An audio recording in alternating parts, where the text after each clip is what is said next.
할렐루야. 오늘도 부흥의 마지막 날에 나오신 여러분들 환영하고 축복합니다. 오늘도 우리가 그 주님을 기대하시면서, 여러분 오늘도 우리에게 크신 은혜를 주신 주님을 여러분 기대하십니까?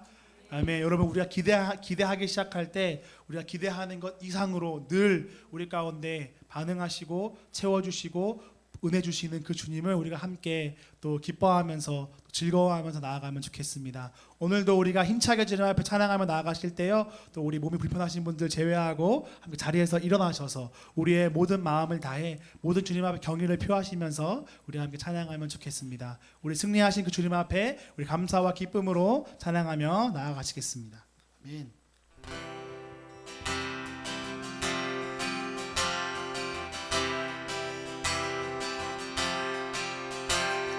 세상 곳에 멸하시려 주님 이 땅에 나타나시었네. 우리 안에 계신 주 즐겁게 찬양해. 주님 나라고 하리. 죄악을 이기셨네. 죄악을 이기셨네. 할렐루야. 이기셨네. 죽음을 승리로 모든 질병 고치셨네. 주 다스리시네. 주님의 보혈로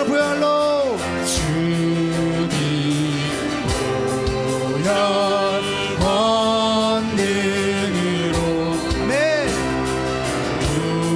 우리 일어나 나가서 외치세. 어둠의 세력들은 모두 물러갔네. 승리하신 나의 선포하며 죄악을 이기셨네. 죄악을 이기셨네. 할렐루야. 이기셨네. 죽음의 승리로 할렐루야. 승리로 모든 질병 고치셨네. 할렐루야. 고치셨네. 주 다스리시네. 한번 선포합니다. 죄악을 이기셨네. 죄악을 이기셨네. 할렐루야. 이기셨네. 죽음의 승리로 할렐루야. 승리로 모든 질병 고치셨네. 할렐루야. 고치셨네. 주 다스리시네. 하나님 찬양하고 나갑니다. 온 땅과 만민들아, 온 땅과 만민들아, 주의 음성 듣고 기뻐하라. 산들과 나무들도 즐겁게 춤추며 손뼉치며 사랑과 정의를 주시는 주 영원한 그의 나라.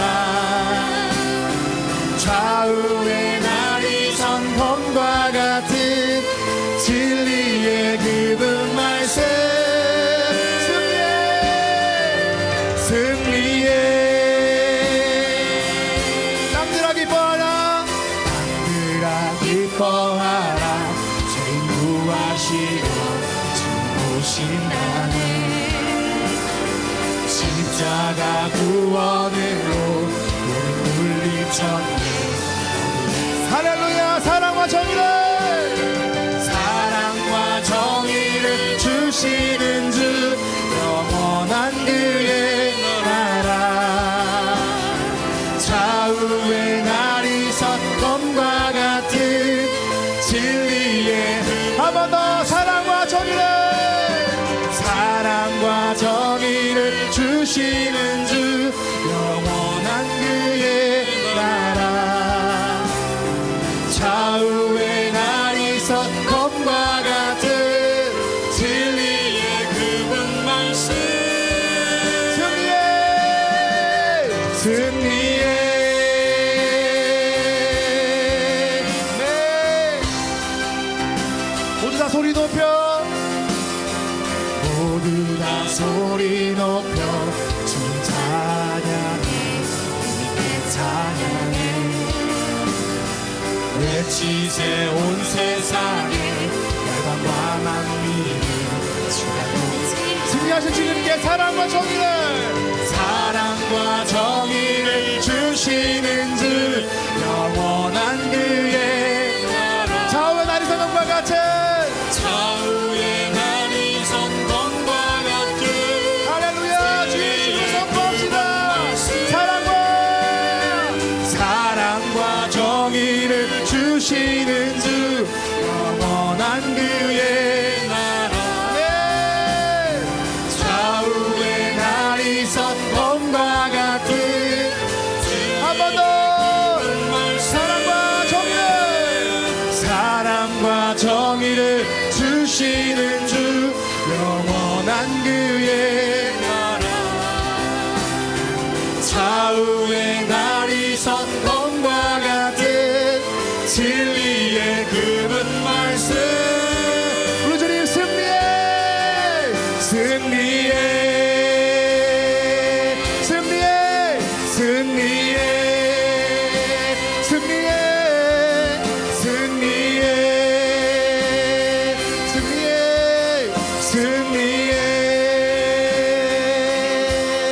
할렐루야. 아멘. 승리하신 예수 그리스도, 그분이 우리의 주인이십니다. 그분이 우리를 통치하십니다. 그 주님을 우리가 기뻐합니다.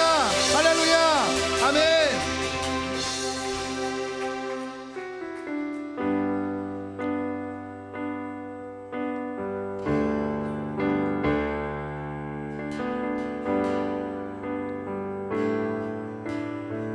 주님 앞에 고백하며 나가겠습니다. 은혜 아니면 살아갈 수가 없네. 호흡마저도 다 주의 것이니 세상 평안과 위로 내게 없어도 예수, 오직 예수뿐. 한 번 더. 은혜 아니면 살아갈 수가 없네. 호흡마저도 다 주의 것이니 세상 평안과 위로 내게 없어도 예수, 오직 예수뿐인데. 그 신계획, 그 신계획 가볼 수도 없고 작은 고난에 지쳐도 주께 묻기 나의 모든 삶 버티고 견디게 하시네. 은혜 아니면 살아갈 수가 없네. 나의 모든 것 다 주께 맡기니 참된 평안과 위로 내게 주신 주 예수, 오직 예수 한번 노래하겠습니다. 은혜 아니면 살아갈 수가 없네. 은혜 아니면 살아갈 수가 없네. 호흡마저도 다 주의 것이니 세상 평안과 세상 평안과 위로 그렇습니다. 이것이 우리의 고백입니다. 주님과 고백합니다. 크신 계획, 크신 계획 다 볼 수도 없고 작은 고난에 지쳐도 주께 묻기 나의 모든 삶 버티고 우리 한 번 더 우리 승리케 하시는 주님 앞에 크신 계획, 크신 계획 다 볼 수도 없고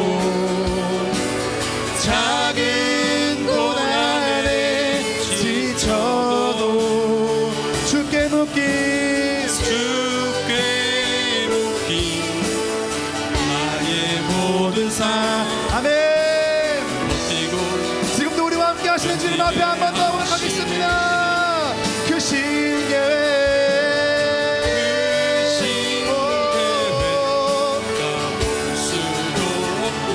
작은 고난에 지쳐도 주께 묻기 나의 모든 삶 아멘. 우리를 인도하시는 주님, 버티고 주님께 우리가 계속 나아갑니다. 다시 한 번 더 크신 계획, 크신 계획 닿을 수도 없고 주님 경배합니다. 작은 고난에 지쳐도 주께 묶인 나의 모든 삶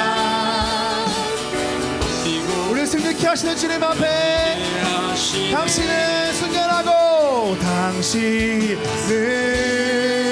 순결하고 아름다운 주이십니다. 거룩하고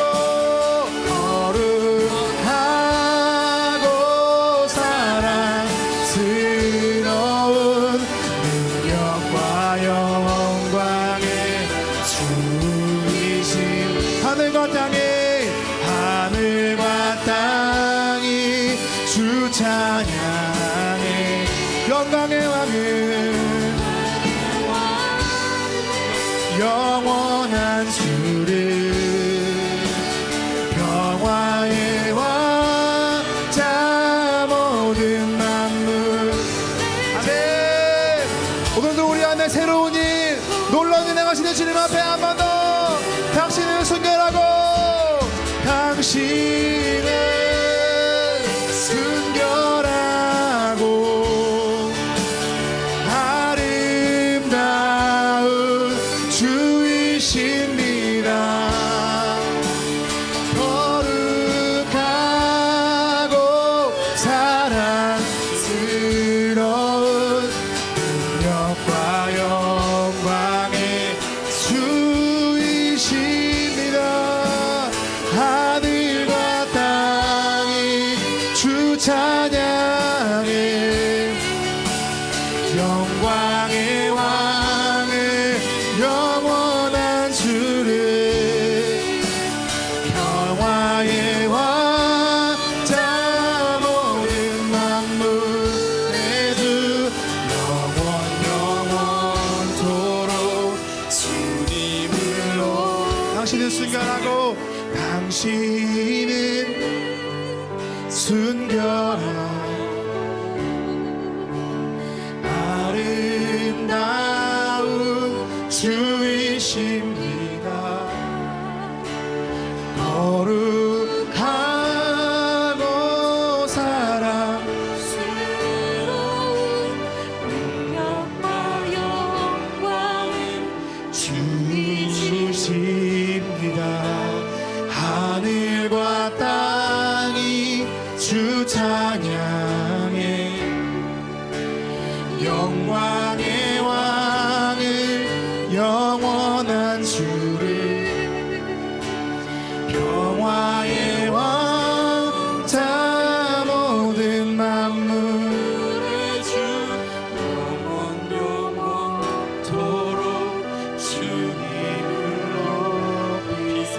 시간 우리와 함께 계시는 그 주님 앞에 기도하며 나가면 좋겠습니다. 오늘도 우리 안에 계셔서 우리를 새롭게 하시고 놀라운 일 행하시고 그 주님이 어떠한 분이신지 알게 하시며 믿어지게 하시는 그 놀라운 일을 행하시는 주님 앞에 그래서 우리의 모든 믿음을 다하여서 주님 아름다우신 분이십니다. 놀라우신 분이십니다. 이 시간 우리 마음에 주시는 그 고백대로 제가 주님 앞에 한 번 더 기도하며 주님을 높이며 나가겠습니다. 기도하겠습니다. 예, 주님 할렐루야. 주님의 이름을 높입니다. 우리 안에 계셔서 우리에게 오늘도 놀라운 일 행하시는 그 주님의 이름을 높입니다. 할렐루야. 주님 우리를 내버려 두지 않으시고 날마다 우리와 함께 하시며 우리 가운데 새로운 일 하신 주님을 찬송합니다. 할렐루야. 주님 모든 찬송과 모든 영광을 주님만 받으시옵소서. 할렐루야. 주 찬양해 영광의 왕을 영원한 주님 평화의 원자 모든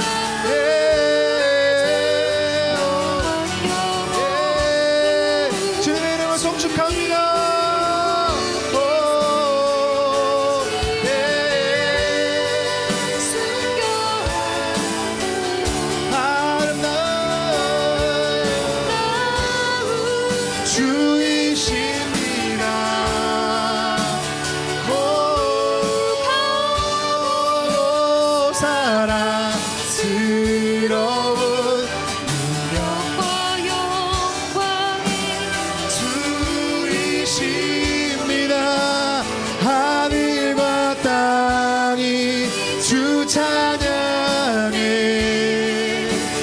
영광의 왕을 영원한 주를 평화의 왕자 모든 맘 예, 주님 우리의 모든 찬송과 모든 경배를 주님만 받으시옵소서. 주님의 이름 높입니다. 지극히 높으신 주님 찬양해 지극히 높으신 이름 찬양 할렐루야.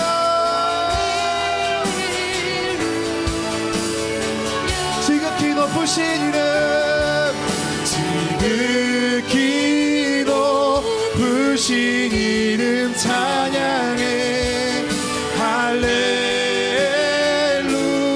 우리 한 번 더 전심을 다해 지극히 높으신 지극히 높으신 이름 찬양해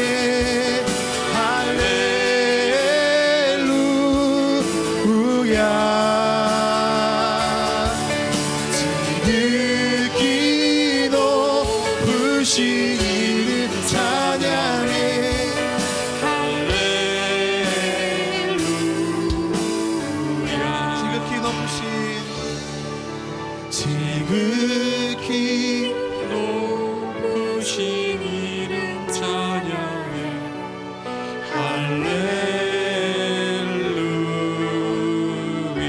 할렐루야. 지극히 높으신 이름 찬양해 오늘 우리 가운데 운행하시는 그 주님 앞에 우리의 모든 전심을 다하도록 하겠습니다. 지극히 높으신 지극히 높으신 이름 찬양해 할렐루야. 주님 모든 영광 받으시옵소서. 지극히 높으신 주님께만 우리의 모든 고백을 드립니다. 할렐루야. 주님 찬양합니다. 주 찬양합니다. 내 마음을 다해 주하신 놀라운 일들을 세상의 모든 전하리.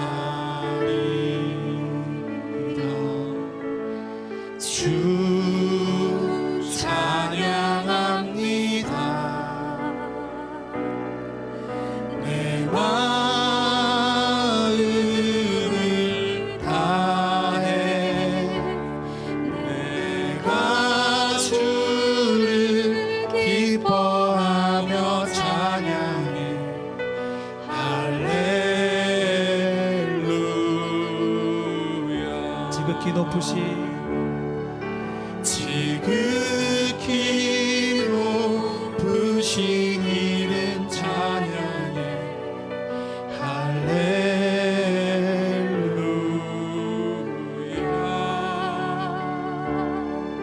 지극히 높으신 이름 찬양해 할렐루야. 지극히 높으신 지극히 높으신 이름 찬양해 할렐루야. 지극히 높으신 지극히 높으신 이름 찬양해 주님 감사합니다.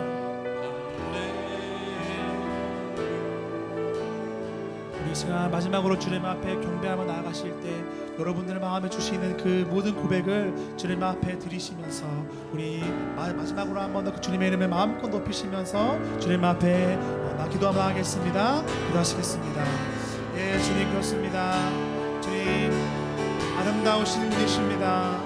주님 언제나 우리와 함께 하시며 언제나 우리 가운데 새로운 일 놀라운 일 크신 일을 이루시는 그 하나님을 찬송합니다. 예, 주님 우리에게 말씀하시며 우리에게 날마다 새롭게 역사하시는 그 주님을 찬송합니다. 한시도 우리를 떠나지 않으시는 주님 앞에 우리가 경배하오며 나아가오니 모든 영광과 찬송을 주님만 받으시옵소서.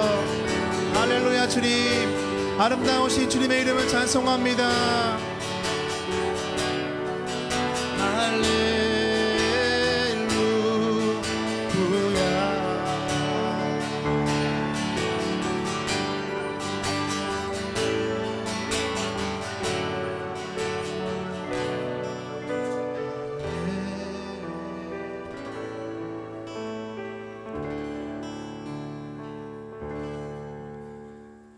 영원토록 살아계신 전능하시는 하나님 아버지, 영적 기근의 시대를 살아가는 저희들에게 부흥회를 통하여 구변된 삶을 살고자 하는 열망을 갖게 하시니 감사드립니다.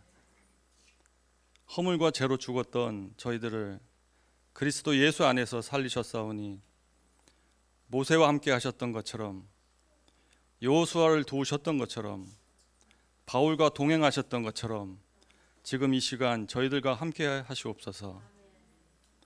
부흥회를 통하여 신앙과 가정의 문제 등등 어려움 중에 있는 자들에게 평안을 주시옵고 문제마다 해결받는 놀라운 주님의 역사가 나타나게 하여 주시옵소서.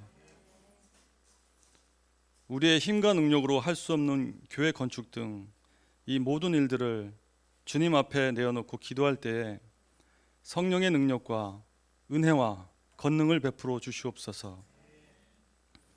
주님, 이 부흥회를 통하여 어떤 상황에서도 오직 주님만을 바라보며 어떤 문제가 닥쳐도 먼저 하나님의 나라와 그 의만을 구하기로 결단하게 하옵소서.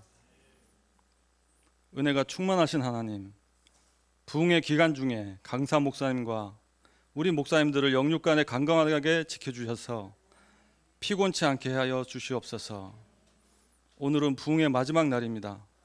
주님께서 우리의 믿음 없음을 긍휼히 여기시고 말씀을 들을 때에 주님을 더 알아 감사하게 하시고 원망과 불평 있는 자 되지 말고 주님께 겸손한 마음으로 예배를 드리는 시간이 되기를 소망합니다. 저희들의 찬양과 예배를 기쁘게 받아 주시옵소서. 예수 그리스도의 이름으로 기도합니다. 아멘.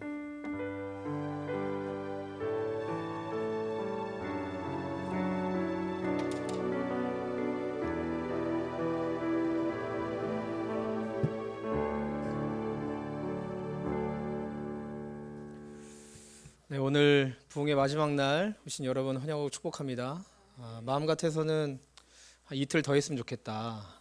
목사님의 의지와 상관없이 저는 그랬으면 좋겠는데 아쉽게도 오늘 마지막 날입니다. 네, 여러분이 기도하는 마음으로 또 들어주셔야 되는 건 지금 우리 김동호 목사님께서 약을 먹어 가시면서 지금 이 집회를 인도하고 계십니다. 오늘 아침에도 귀 때문에 이비인후과 다녀오시고 또 저녁 식사하시고 약 먹고 지금 올라오실 텐데 우리가 어떻게 해야 되겠죠? 더 열심히 말씀 듣고 그 말씀이 우리의 삶의 실제가 되도록 애쓰고 힘써야 되겠죠? 네. 오늘 우리가 함께 나눌 말씀은요, 마태복음 4장 1절부터 11절까지의 말씀입니다. 저와 여러분이 한 절씩 교독하시고 11절은 합독하도록 하겠습니다. 그때 예수께서 성령에게 이끌리어 마귀에게 시험을 받으러 광야로 가사 시험하는 자가 예수께 나와서 이르되 내가 만일 하나님의 아들이거든 명하여 이 돌들로 떡덩이가 되게 하라.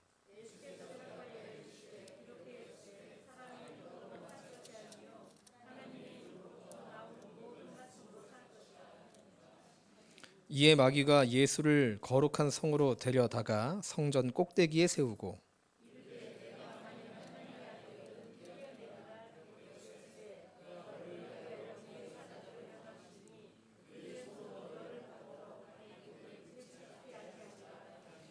'예수께서 이르시되 또 기록되었으되 주 너의 하나님을 시험하지 말라 하였느니라 하시니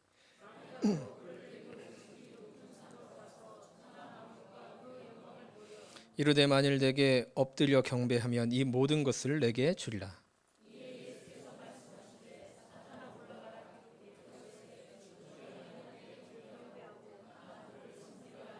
11절 이에 마귀는 예수를 떠나고 천사들이 나와서 수종드니라. 아멘.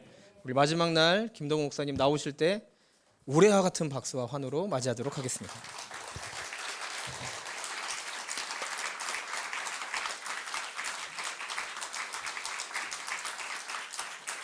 네, 감사합니다. 반갑습니다. 예수님이 광야에서 40일 금식하고 이제 성령의 충만함을 받으셨습니다. 그랬더니 사탄이 예수님을 시험했습니다.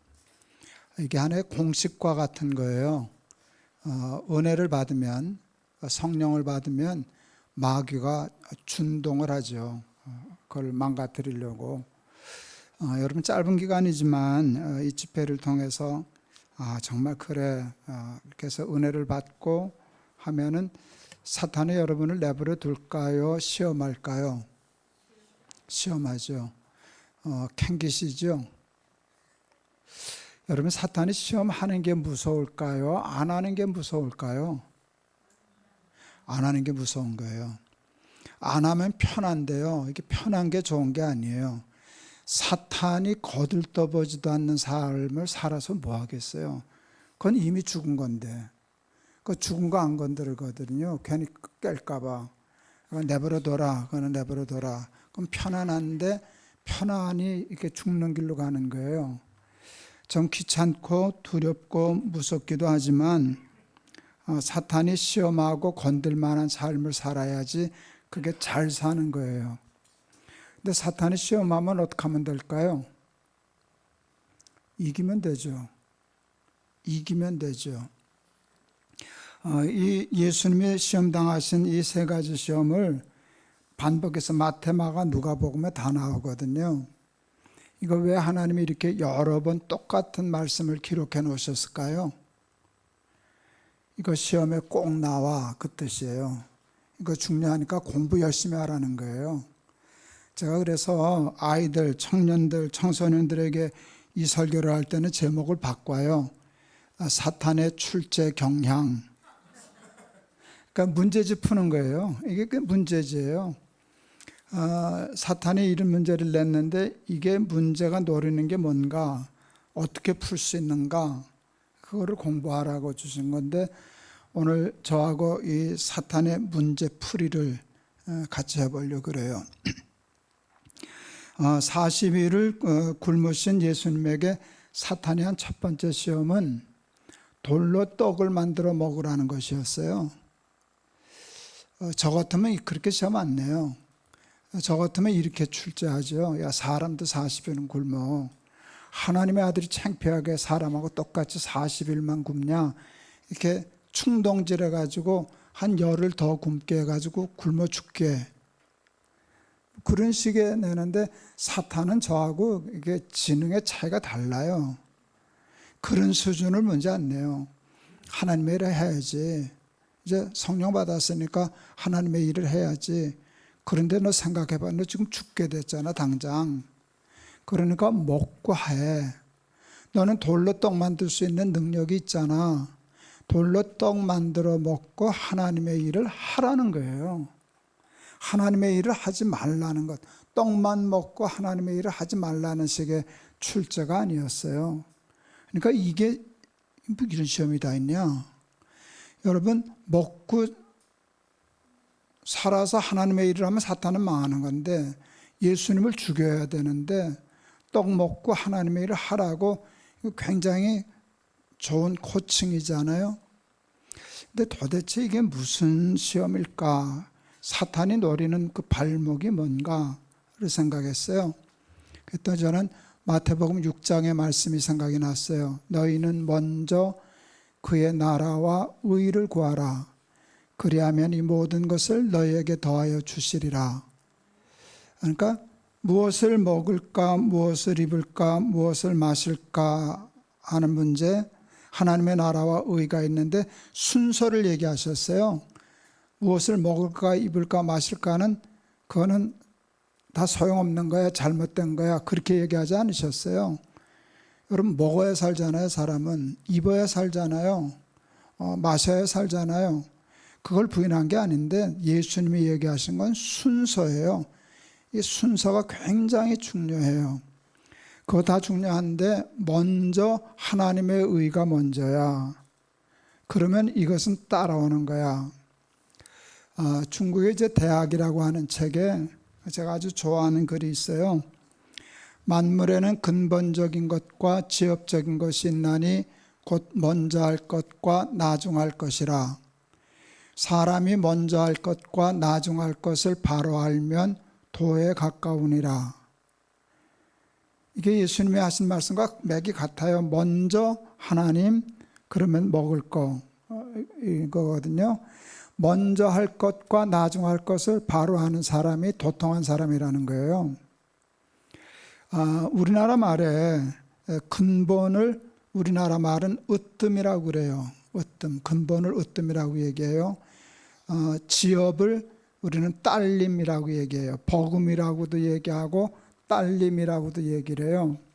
이 말이 참 신학적이고 철학적이에요. 우리말 자체가 근본적인 일을 으뜸으로 얘기하면 지엽적인 일은 따라온다는 거예요. 그런데 이 순서가 바뀌면 지엽이 근본을 앞서면 근본은 지엽을 따를 수가 없어요. 제가 무슨 논어 맹자 강의하는 사람 같은데 그 논어에 이런 글이 있어요. 군자 유오의 소인 유오이. 이거 어디서 나오는 방송일까요? 지방 방송은 꺼야 돼. 네, 예. 군자 유오의 소인 유오이. 군자는 매사를 생각할 때마다 그게 의로운 일이냐 불의한 일이냐를 따진대요. 그래서 의로운 일이면 손해가 나도 해요. 불의한 일이면 이익이 생겨도 안 해요. 그 사람의 기준은 이익이냐 손해냐보다 더 중요한 것이 의로운 일이냐 불의한 일이냐, 이게 더 중요하기 때문에 군자는 의를 생각해. 그런데 소인배는 야, 의가 밥 먹여주냐 하고 불의한 일이라도 이익이 되면 저지르고 의로운 일이라도 손해나는 일은 안 해요. 이게 군자와 소인이에요. 순서가 바뀌면 먼저 이익부터 챙기는 쪽으로 바뀌면 그게 소인이에요. 이익부터 따지는 사람, 기준이 이익인 사람은 절대로 의를 이룰 수 없어요. 손해나는데 어떻게 의로운 일을 해요? 의로운 일이라도 손해나면 안 하거든. 불의한 일이라도 이익만 되면 하거든요. 그의 가치는 이익이니까. 그러니까 먼저 먹고 보자 하는 사람은 절대로 나중에 하나님의 일을 할 수가 없어요. 성경에 보면 성령을 소멸치 말며라는 말씀이 있어요. 이 말씀은 뭔가 하면 성령은 소멸한다는 말씀이에요. 왜 성령이 소멸하는가 하면 성령이 불완전해서가 아니라 성령을 받은 우리가 불완전하기 때문에 받아서 좋은 것 같은데 며칠 지나면 없어져요. 우리는 금간 그릇 같거든요. 그래서 성령을 받았을 때 사탄은요, 그것을 부인하지 않아요. 뒤로 밀어넣으면 새는 거 알거든요. 저는 목회 생활하면서 교인들에게 11조 하는 걸 굉장히 중요하게 가르쳤어요. 제가 우리 교인들을, 저는 이제 그 성경 가르치는 선생이니까 우리 교인들을 뭘 가르쳐서 어떤 사람을 만들어야 될까 할 때 난 주를 위하여 헌신하는 사람으로 키우는 것이 목사의 책임이라고 생각했어요. 그게 신앙생활과 교회생활의 궁극적인 목적이에요. 주를 위하여 살자, 주를 위하여 헌신하자. 근데 헌금이 안 되는데 헌신을 어떻게 하겠어요? 제 말이 맞죠? 그러니까 헌신을 가르치려면 먼저 헌금부터 가르쳐야 된다. 그래서 저희 교인들이 저한테 붙여준 별명이 세계에서 돈 얘기 제일 잘하는 목사. 이제 여기 와서는 별로 안 했죠. 저는 7번 설교하면 10번 설교하면 7번은 11조 얘기했던 것 같아요. 왜 그걸 가르쳐야 그 다음 단계를 넘어가겠으니까. 그래서 이제 11조 얘기 참 많이 했어요. 제가 이제 영국에 집회를 갔었어요. 유학생들이 참 많이 있었는데 하여간 그 집회 때는 하여간 11조 얘기 엄청 했어요. 집회를 마치고 이제 돌아오는 날인데 그 제가 우리 후배 목사 집에 있었는데 그 유학생 부인이 전화를 했어요. 울면서 전화를 했어요. 목사님 은혜 많이 받았습니다. 목사님 말씀 옳습니다. 근데 질문이 있습니다. 저는 11조를 떼면 애기 밥을 굶겨야 됩니다.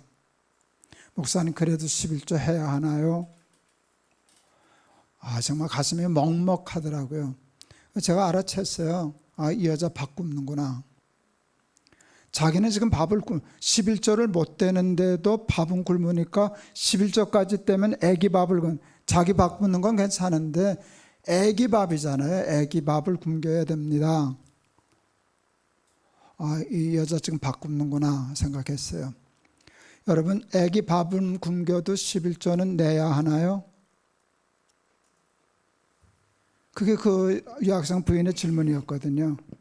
여러분은 어떻게 생각하세요? 애기 밥을 굶겨도 11조 내야 하나요? 저는 아니라고 그랬어요. 제가 이렇게 대답했어요. 하나님이 무슨 고리대금업자냐? 무슨 사채업자냐? 그건 사채업자나 하는 짓이지 사람도 안 하는 짓을 하나님이 당신이 지금 당신도 굶으면서 11조 못하는 거 가지고 너 11조 왜 안 해? 언제 하나님이 그러시더냐? 성경에 하나님이 어떻게 그런 분으로 보이더냐? 전 지금도 제 대답이 옳다고 생각해요. 여러분 뭐 11조 안 한다고 지옥 가요? 그거 아니잖아요. 내가 그래도 하나님 야 너무 그러지 말아라. 교회인데 힘들다. 저 힘들어서 그러는 거야. 너 사정도 모르고 그러실 하나님이시지 11조 내야지. 난 그러지 않는다고 생각해요. 근데 저도 만만치 않았어요. 안 내도 괜찮다고. 절대 그것 때문에 울 거 없다고 괜찮다고. 근데 제가 토를 달았어요. 나라면 한다 그랬어요. 한 번은 생명을 걸어야 돼. 별거 아니라도 죽으면 죽으리라는 생명을 걸어야지 그게 되지. 애기 밥 먹이는 건 하나님 하실 일이에요. 11조 내는 건 내가 해야 할 일이에요. 그렇게 독한 마음을 품지 않으면 그 한 단계도 결국은 못 넘어간다는 거예요. 못 넘어가야 한다는 거예요. 저희 교회 이제 청년 하나가 영국에 유학을 갔어요. 근데 내가 이제까지 아는 중에 제일 가난한 아이예요. 그리고 이제 성적도 그렇게 뭐 명문대학 나온 아이도 아니고 성실히 해서 그냥 토플 겨우 맞춰서 이제 유학 갈 수 있는 정도 됐는데 결혼을 했어요. 조금 넉넉한 집 딸한테 가지. 지하고 똑같은 애하고 결혼을 했어요. 그냥 결혼 주례했는데 그냥 신혼여행도 못 갔죠. 근데 그 토요일 날 주례하고 주일 날 교회를 왔어요.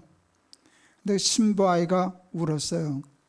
그 결혼 그 기념으로 금반지하고 금목걸이 하나를 해줬는데 목사님 목걸이 가짜예요. 목걸이가 가짜라고. 그래서 나는 이 신랑이 돈이 없으니까 신부를 속였구나. 그래서 얘가 우는구나. 그랬더니 그게 아니에요. 금목걸이하고 그거는 해줬는데 얘네들이 그때 저희 교회 건축 중이었거든요. 예배당 건축 중인데 이걸 어떻게 이걸 메고 다녀. 벽돌 한 장도 못 했는데. 그래서 그 열돈 한 양을 팔아서 그 건축 원금을 한 거예요. 그리고 가짜를 들고 온 거예요. 그때 금 한 돈에 4만 원 할 때였어요. 97년도. 그러니까 금 한 양 해봐야 40만 원이에요. 우리 그때 100억 건축 헌금할 때였어요. 여러분 100억 중에 40만 원은 있어도 없어도 흔적도 없는 돈이에요. 그런데 이게 과부의 엽전 두 푼이구나 이렇게 생각이 들었어요. 그날따라 그 제가 결혼 주례해준 어떤 목사인데 지방에 청빙받아서 가는데 목사님 인사드리러 왔다고. 근데 건축 중인데 빈손 들고 오기 힘들어서 폐물로 받았던 금목걸이 하나 헌금한다고 내더라고요. 제가 그 금목걸이를 들고 우리 사무장한테 그걸 가져오면 교회가 되게 팔아서 입금을 하는 거잖아요. 시세가 얼마인지 알아보고 나한테 일러달라 그랬어요. 내가 산다고. 그래서 그 금 한 양을 내가 샀어요. 금방 하는 우리 집사님한테 드려서 이거 새 목걸이로 만들어 달라고 해서 제가 그 아이 줬어요. 야, 우리 아내도 못 해줬다. 너 우리 교회인데 그때 몇천 명 되지만 목사가 목걸이 해준 건 너밖에 없어. 근데 해주고 싶었어요. 하나님이 해주고 싶으실 것 같더라고요. 이건 팔아먹지 말아라. 그러고 이제 보냈어요. 이 아이가 그때 영국에서 그 집회 설교를 들었어요. 나라면 한다. 근데 이 아이가 독한 놈들이 진짜 밥을 굶으면서 11절을 하기 시작했어요. 퀴즈. 굶었을까요? 먹었을까요? 굶었을까요? 먹었을까요? 굶었어요. 여러분이 안 해봐서 몰라요. 하나님이 그렇다고 먹이게 안 해주세요. 테스트를 하셔요. 그러니까 굶으면서 그 어느 기간이라도 굶으면서도 너 이래도 11조 할 거야? 너 이게 내면 금방 내가 뭐 줄 알았지? 되게 그렇게 생각하거든요. 그러니까 하면 하나님은 그냥 콱 내려주시는 줄 생각하는데 하나님께 이런 말씀은 안 되는데 고약하셔요. 하나님이 짓궂으셔요. 근데 짓궂은 게 아니에요. 우리의 믿음을 그건 테스트예요. 시험이 아니에요. 테스트였는데 이 아이들이 거기 합격했어요. 굶어도 할 거예요. 두 끼 먹는다고 안 죽어요. 그러면서 11절 했는데 정말 그 아이들 잘 풀렸어요. 그 신부가 그 학교에 도서관 사서가 되었어요. 근데 그게 그 유학생들은 직업을 못 얻는다 그러더라고요. 그런데 그 학교가 그 법을 바꿔서까지라도 사서를 해줘서 그리고 석사 때 논문을 썼는데 그게 이제 지금은 다 일반화된 건데 인터넷이 그때 막 저거 하면서 인터넷을 이용해서 관광 사업을 어떻게 연결할 건가. 요즘 뭐 그 방들도 다 인터넷으로 예약하고 관광지도 다 그렇게 하잖아요. 그 시스템을 그 아이가 첫 논문을 낸 아이예요. 목사님 석사 논문 가지고 세계 학회에 발표하러 다니는 건 나밖에 없어요. 박사들도 못 다니는데 석사 논문 가지고 다녔어요. 그 아이 졸업하자마자 영국 아주 좋은 대학의 정교수가 되었어요. 지금 아마 석자 교수 됐을 거예요. 하나님이 그렇게 축복하시더라고요. 그래서 먼저 근데 이제 11조 은혜를 받아서 해야지. 그러면 사탄이요. 11조 무슨 11조? 그 구약에 폐기된 율법이야. 이런 식으로 시험 안 해요. 11조 해야지. 이제 너도 해야지. 정직하게 해야지. 근데 토를 달아요. 야, 이번 달에 쓸 돈이 많지 않냐. 우리 다음 달부터 하자. 지금같이 11월 달이면 딱 좋아요. 야 이제 내년부터 하자. 이제 한 달밖에 안 남았으니까 내년은 딱 1월 달 시작하면은 2024년은 11조 온전히 드리는 해. 뭐 하지 말라는 거 아닌데 뭐 이제 한 달만 있으면 되는데 이게 넘어간 거예요. 여러분 은혜를 받아도 우리가 불완전해서 여기는 마음이 뜨거운데 나가면 마음 바뀌어요. 이게 무너지기 시작해요. 잊어버려요. 그러니까 먼저 저질러야 일이 되지 나중으로 미루면 하나님의 의를 이룰 수 없어요. 그래서 순서가 굉장히 중요해요. 제가 평생 훈련한 것은요, 하나님의 말씀을 주신다 하면 그냥 하는 거예요. 제가 폐암 수술을 받고 회복실에 있다가 내 병실로 들어와서 딱 누웠어요. 침대 베개에 머리가 닿았는데 하나님이 뜬금없이 내 백성을 위로하라 그러셨어요. 내 백성을 위로하라. 기가 막히더라고요. 그래서 내가 하나님 앞에 그랬어요. 누가 누구를 위로합니까? 나 지금 죽게 생겼습니다. 지금 암 수술 받고 올라왔는데 누구를 위로하라 그러십니까? 근데 뭐 설명도 없이 그냥 고집을 부리시는 거예요. 내 백성을 위로하라. 그 말씀만 계속 주시는데 그때 깨달았어요. 내가 암에 걸렸으니까 이제 암에 걸린 사람을 위로할 수 있는 힘이 생긴 거야. 그게 이해가 되더라고요. 그래서 제가 그 자리에서 그거 깨닫는 순간 집회를 기획했어요. CMP, Comfort My People, 내 백성을 위로하라는 집회를 암 환자들과 보호자들을 위한 집회를 해야 되겠다. 그게 제 마음에 하나님의 성령의 감동이에요. 그걸 언제 시작했는 줄 아세요? 제가 항암으로 정말 누워있을 힘도 없을 때 시작했어요. 항암 다 마치고 밥 좀 먹고 걸어 다닐 때쯤 하면 누가 잡아가요? 근데 저는 급했어요. 미루면 못한다. 저 정말 그때 한 첫 집회 한 400명 이렇게 집회 왔었는데요. 그 온 400명 환자 중에 내가 제일 힘든 환자였어요. 나처럼 힘든 사람 거기 못 온다고요. 좀 회복돼야 오지. 근데 설교하는 나는 정말 들거레시 갈 때도 누워서 갔고 거기 집회하는 동안에도 내 설교 직전까지 누워 있다가 겨우 서 있지도 못하고 의자 앉아 있을 힘도 없을 때인데 그때 첫 집회를 시작했어요. 근데 우리 아내가 그러대. 당신 천상 목사네. 다 죽어가더니 올려다 놓으니까 40분 설교했다고. 길길이 뛰대 그러셨어요. 그래서 시작됐어요. 날마다 기막힌 새벽이라는 유튜브 방송을 시작했어요. 밤낮 유튜브 보고 암을 묵상하니까 이게 성령 충만이 아니라 암 충만하더라고. 이게 뭐 하는 짓이냐? 일어나면 내가 성경 붙들고 은혜부터 받을 거야. 찬송부터 부를 거야. 그래서 은혜를 채워놓으면 우울함, 두려움, 불안함 왔다가 자리가 없네 하고 물러가겠지. 그런데 우리 아들놈이 아빠 목사인데 혼자 하지 말고 유튜브 걸어. 그러면 공유하잖아. 많은 사람이 같이 보면 그 은혜 같이 나누잖아. 혹시 여기 날마다 기막힌 새벽 하시는 분 보시면은 제가 첫날 방송한 게 늘 떠요. 그건 늘 먼저 올려놓게 이거 해놨는데 제가 은혜를 받아요. 그때 보면 죽기 일보 직전 얼굴이에요. 제가 앉아있을 힘이 없었어요. 그래서 여러분 서 있을 힘이 없으면 앉아있으면 되잖아요. 앉아있을 힘이 있어야 앉으면 편한 거예요. 앉아있을 힘이 없으면 앉아도 안 편해요. 앉아있을 힘이 없으면 누우면 되잖아요. 누울 힘이 있어야 누우면 편한 거예요. 누울 힘이 없으면 누워도 괴로워요. 근데 그 방송은 그때 시작했어요. 제가 18분도 못 앉아있을 때였는데 그 사탄이 방해해서 첫 방송은 18시간 걸려서 완성한 녹화분이에요. 제가 오기가 바짝 났어요. 나 이거 하다 죽을 거야. 오늘 이 방송 올려놓고 죽을 거야. 근데 왜 그런 줄 아세요?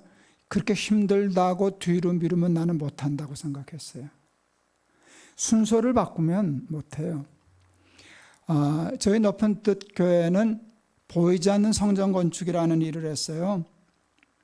교인이 많았죠. 우리 출석이 한 5천 명 됐으니까. 학교 강당을 빌려 하는데 교인들이 불편하니까 예배당 짓자고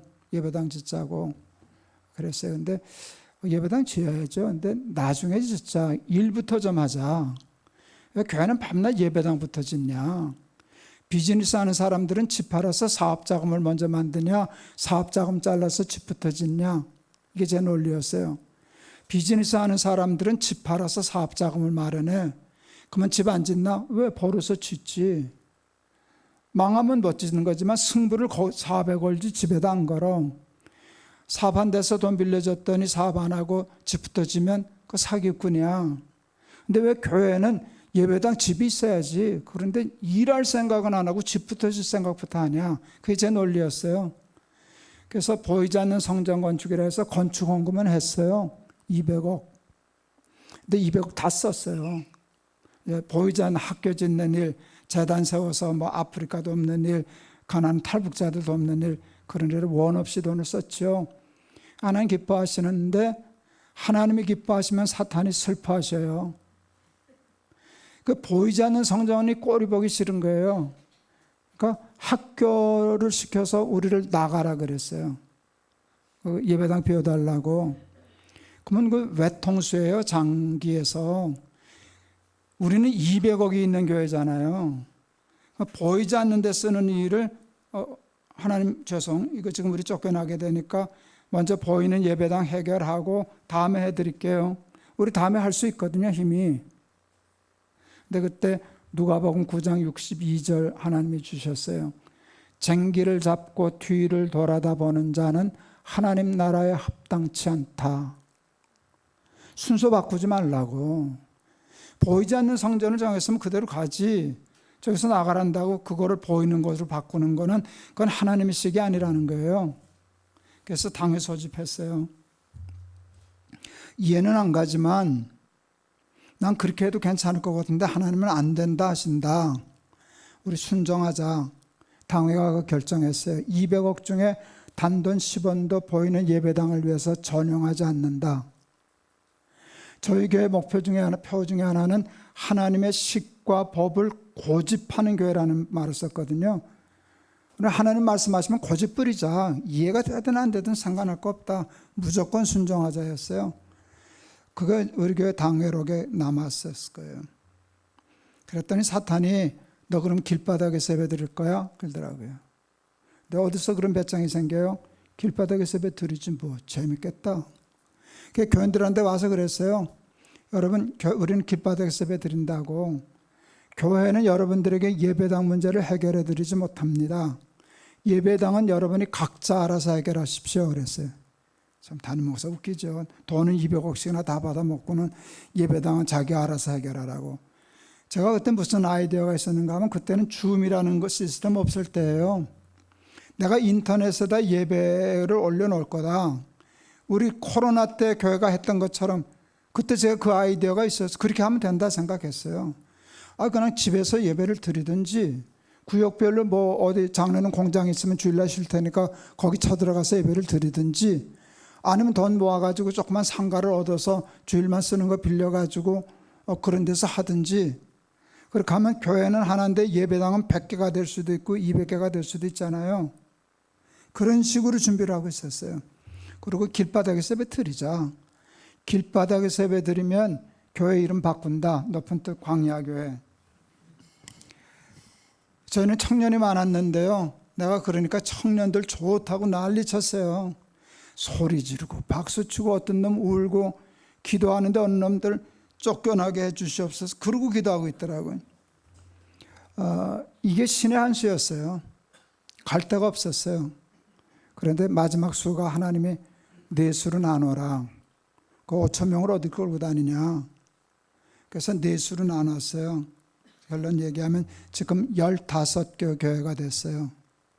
한 교회도 무너지지 않고 15교회가 그 분갈이를 했는데 하나도 망하지 않고 쭉 뿌리 내리고 그때보다 곱절 이상 커졌어요.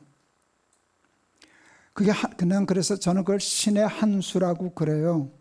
근데 이 모든 원리가 어디서 왔는가 하면 먼저 하나님이 말씀하시면 이해가 되든 안 되든 쫓겨나던 길바닥에서 베들은 그거는 묻지도 따지도 말고 그건 하나님이 하실 일이니까 하나님이 하실 일이니까 그래라 그랬어요.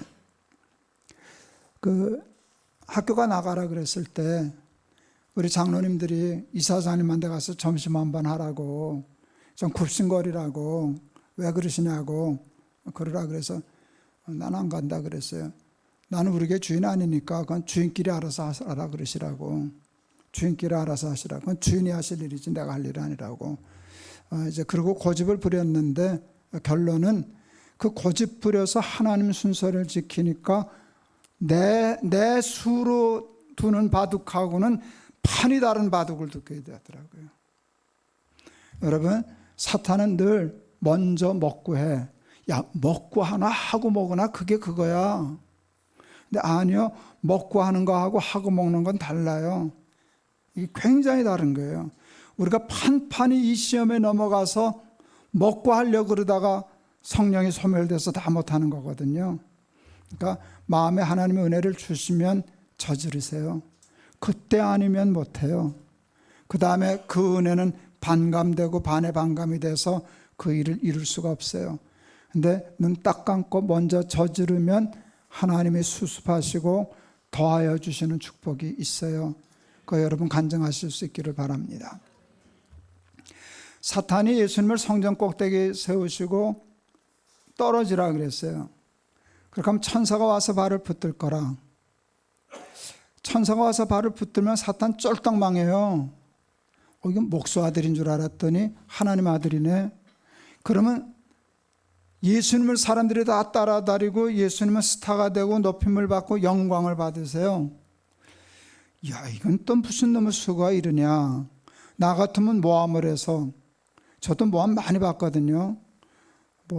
나가 뭐라, 난 주사파래. 나바로 주사파. 내가 하나님이 주인이십니다가 내 신앙의 제일 중요한 가치인데, 주사파가 뭔데요? 주체사상. 내가 내 삶의 주인이다가 이게 가장 주체사상이거든요. 아니, 갖다 묶어도 다른 걸 갖다 묶어야지. 내 핵심의 사상이 하나님이 주인이라는 건데 그것 때문에 자리 안 만들고 지갑하고 싸우고 그러는데 나보러 주사파라 그러니까 참 속상하더라고요. 제가 이제 평양에 여러 번 다녀왔어요. 북한의 마음에 걸려서 좀 도와주고 싶어서. 그랬더니 뭐 빨갱이라 하질 않나. 그러면은요, 사람들은 또 그걸 믿어요. 우리 교인들도 나한테 목사님 정말 주사파세요? 나 미치겠더라고. 그래서 상대도 안 하지. 그런데 그렇게 하면 그게 먹혀요. 그렇게 하면 먹혀요. 여러분, 날기세 하다가 그런 일이 한번 바람이 불면은요, 날기세 시청률이 뚝 떨어져요.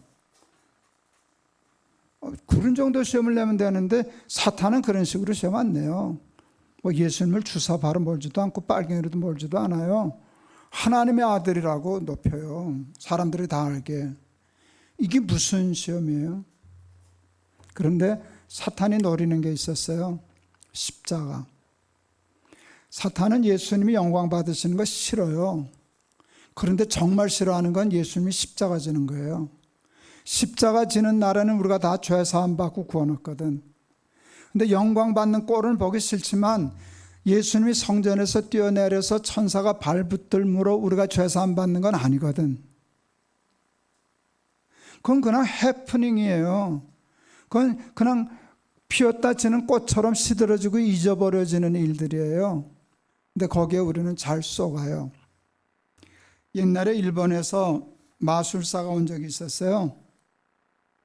제가 CBMC라는 곳에서 설교를 했었는데 저희 회원 중에 병원 원장하는 장로님 부부가 계셨어요. 목사님, 일본에서 마술사 온 거 보셨습니까? 못 봤는데요. 텔레비전에서 쇼를 했는데 와, 신기합디다. 뭐가 신기하냐 그랬더니 텔레비전에서 직접 대면하고 하는 쇼도 아니에요. 마술사는 텔레비전에서 하고 장르는 권사는 화면 앞에 앉아 있는 거예요. 부엌에 가서 숟가락 하나씩 들고 오라 그랬대요. 그래서 장르는 권사는 숟가락 들고 앞에 앉았대요. 놓으라 그랬대요. 놨어요. 시키는 대로 했더니 이게 U자로 구부러졌대요.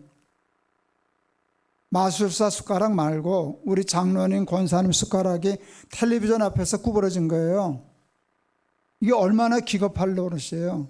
목사님 이걸 어떻게 해석해야 됩니까? 제가 두 가지로 설명했어요. 손으로 구부러뜨리는 건 물리적인 힘이에요. 물리적인 힘을 가하면 구부러지죠. 근데 그건 물리적인 힘을 가하지 않았잖아요. 그러니까 세상에는 물리적인 힘만 있는 게 아니라 보이지 않는 영적인 세계와 힘도 있다는 뜻입니다. 설명 잘했죠? 그렇다고. 그런데 장로는 그거 쓸데없는 일입니다. 그래서 왜요? 그래서 그 숟가락 구부러져서 뭐 나라에 보탬된 일이 있습니까? 그랬어요. 그 쓰는 숟가락 못 쓰게 만들어놨네요. 웃으시더라고요. 하도 신기해서 통에다 보관해놨다 그러시더라고요. 그래서 잘 보관하셨다고. 근데 거기다 써붙이시라고. 뭐라고 쓸까요? 쓸데없는 짓. 쓸데없는 짓. 그 정말 쓸데없는 짓이거든요. 만일 예수는 거기 넘어갔으면 우리는 다 지옥 갔어요. 우리는 죄 사함 받지 못했어요. 예수님이 거기 썩어 넘어가지 않고 십자가를 지고 당신의 길을 가셨기 때문에 우리가 구원 얻은 거예요. 오늘 한국교회가 이 두 번째 시험에 톡톡히 빠져들었어요. 제가 71년도에 신학교를 갔는데 정원이 20명인데 12명 지원했어요. 몇 대 1이에요?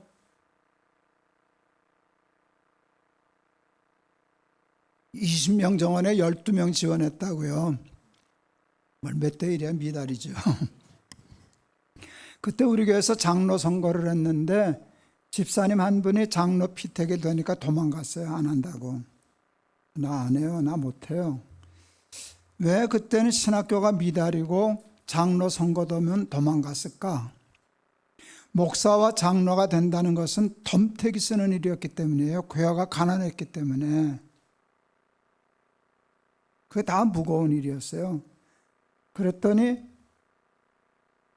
요즘 또 이제 한풀 꺾이기 시작했지만 우리 막내 신학교 갈 때는요 6대 1이었어요. 서울대, 연대, 고대 나온 애들이 툭툭 떨어져서 우습게 보다가 떨어지는 거예요.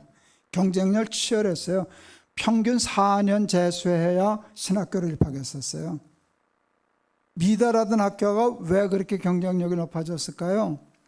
그러면서 나타난 현상이 교회마다 장로 선거하면 피 터져요. 서로 되겠다고. 우리 앞에 있는 교회 장로 선거 떨어졌다고 그거를 머리 깎고 다른 교회 가더라고. 자기 후배가 장로 되고 자기 떨어졌다고. 이게 왜 그런가 하면 교회가 커지고 돈도 좀 많아지고 그러고 보니까 십자가보다 고난이 많아졌어요. 그러니까 내가 장로할래, 내가 목사할래 하면서 교회 주인이 바뀌기 시작하고 헛된 영광에 눈 어두워서 십자가 지는 일을 외면하게 되니까 교회는 커지고 돈은 많아지고 숫자는 많아졌지만 힘은 하나도 없는 교회가 되고 말았어요. 이게 두 번째 시험에 빠져든 거예요. 여러분 충성만 하고 절대 우리 누리교회 주인 노릇하지 마세요. 자꾸 거기 시험에 빠지면 사탄의 두 번째 시험에 빠지는 거예요. 세 번째 시험, 나에게 절하면 천하만국의 영광을 주리라. 우리 어렸을 때는 도둑을 개가 지켰어요. 그러니까 도둑이 동네 와서 도둑질을 하려면 미리 와서 개를 다 죽였어요. 한 일주일 전쯤 와서. 개 죽이는 거 쉬워요. 고기 덩어리에다 쥐약 넣으면 돼요. 그리고 뿌리고 다니면 우리 개도 몇 마리 죽었죠. 좋은 개를 기르는 사람은 그 도둑이 주는 것을 먹지 않게 하는 훈련을 시켜요. 어렵지 않아요. 친구들하고 짜고 고기 덩어리에다 그때 금계락이라는 약을 썼어요. 나는 아직도 그게 무슨 약인지 몰라요. 근데 굉장히 쓴 약이었어요. 그러니까 그 주인 아닌 것을 고기라고 덜썩 먹으면 써서 죽겠거든 개가. 근데 주인이 주는 걸 먹으면 속이 편하거든. 그럼 학습이 돼요. 주인이 주는 것만 먹어야 되겠구나. 그래서 누가 뭐를 줘도 안 먹어요. 도둑이 와도 안 먹으니까 안 죽는 거예요. 제가 그걸 보다가 우린 개만도 못해. 개는 몇 번만 훈련시키면 도둑이 주는 거 안 먹어서 안 죽는데 우리는 목사 장로 소용없어. 우리는 누가 주느냐는 안 물어봐. 꼭 물어보면 얼마예요? 이것만 물어봐. 크면 먹고 보자는 거거든. 옛날에 그 통일교 문선명이요, 각 교단의 목사들 타락시키려고 그때 엄청 그때 300만 원씩인가 줘서 세계 일주시켰던 이게 있어요. 우리 교단에도 전 통합측인데 우리 교단에도 꽤 많은 목사들이 그 돈 받아가 이제 교단의 문제가 됐어요. 저희 목사님이 그 수습 대책위원장이었어요. 어느 날 화가 이만큼 나서 들어오셨어요. 한 놈도 잘못됐다는 놈이 없구만. 사람이 실수할 수 있지. 잘못할 수 있지. 그러면 얼른 잘못했습니다. 실수했습니다. 그렇게 하면 수습이 되지 않나. 내가 수습 대책위원장 아닌가. 근데 잘못됐다고 해야 수습을 할 텐데 하도 화가 나니까 한 놈도 잘못됐다는 놈이 없어. 그러면서 하는 말이 문선명이 돈인 줄 모르고 받아먹었다고 그런다는 거예요. 그래서 화가 나셨어요. 그때 냉면 한 그릇에 500원 할 때예요. 그때 300만 원을 받았어요. 그러니까 이제 계산이 가능해요. 지금 냉면 한 그릇에 얼마예요? 이제 서울은 보통 이제 15,000원 올라갔어요. 한국이 지금 굉장히 물가가 무서운 속도로 올라갔어요. 냉면 한 그릇이 지금 15,000원 했으니까 내가 그냥 계산 편하게 10,000원으로만 잡지 뭐. 그러면 20배가 오른 거잖아요. 20배, 30배가 오른 건데, 그러니까 그때 냉면 500원에 30배를 잡으면 지금 15,000원이 되는 건데 30배를 계산하면 300만 원이라면 30배면 9천만 원을 받았다는 뜻이 돼요. 그러니까 부부가 뭐 세계 일주 여행을 다니고 그랬겠죠. 야, 냉면 500원 하는 냉면 한 그릇도 누가 이유 없이 사주면 이거 먹어도 되나? 왜 먹나?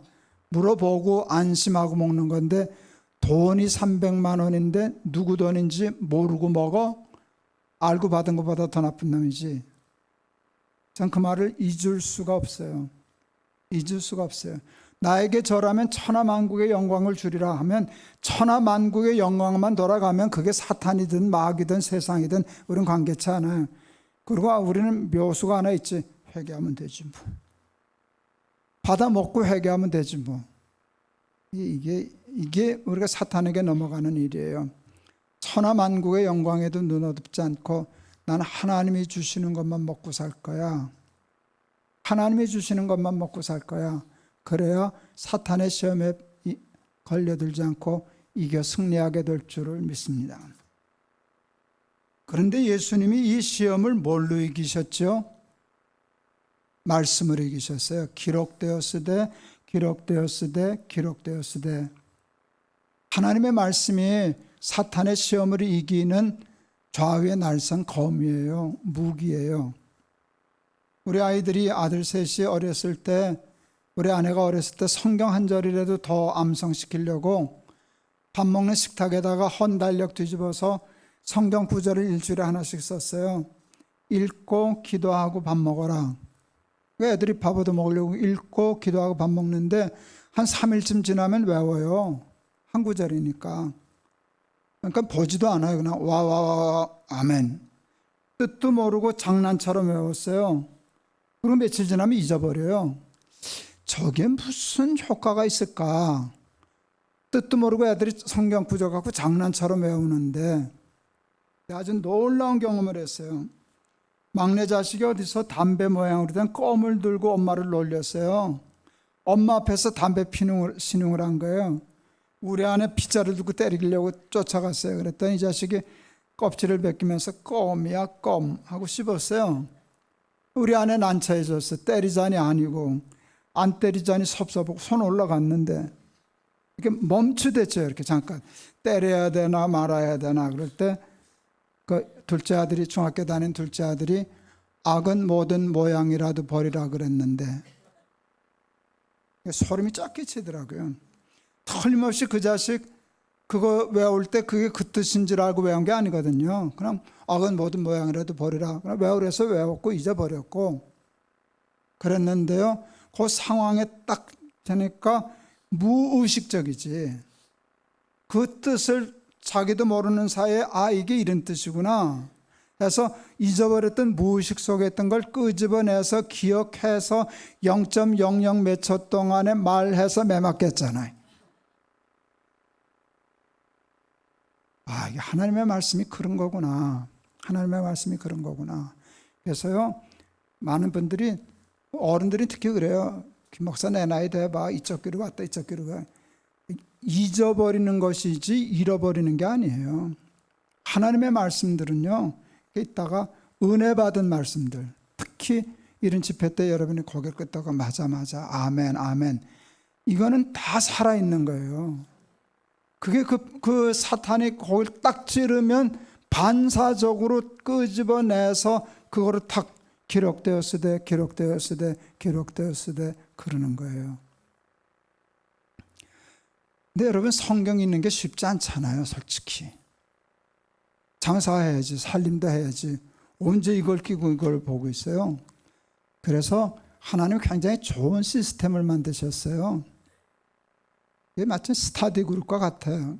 너희들 바쁘지? 그러니까 너희들 11조 내잖아. 예. 그 11조 내는 거로 직업 하나를 만들자. 무슨 직업이요? 목사. 그 목사는 그러니까 너희들 그거로 밥 먹게 하고 가서 일하지 말게 하고 밤낮 성경 붙들고 이거 깨우쳐서 너희들 가르쳐주게 하자. 그래서 이제 목사는 그게 직업이에요. 여러분, 그래서 목사가 여러분보다 더 훌륭하거나 똑똑하지 않아요. 그런데 뭐가 다른 줄 아세요? 저희는 이것 때문에 돈을 받아요. 돈을 받아 먹은 죄가 있어서요, 성경을 여러분처럼 읽을 수가 없어요. 여러분 먹은 게 없으니까 그냥 읽으면 돼요. 몰라도 돼요. 무슨 얘기인지 아시죠? 근데 우리는 모르면 안 돼요.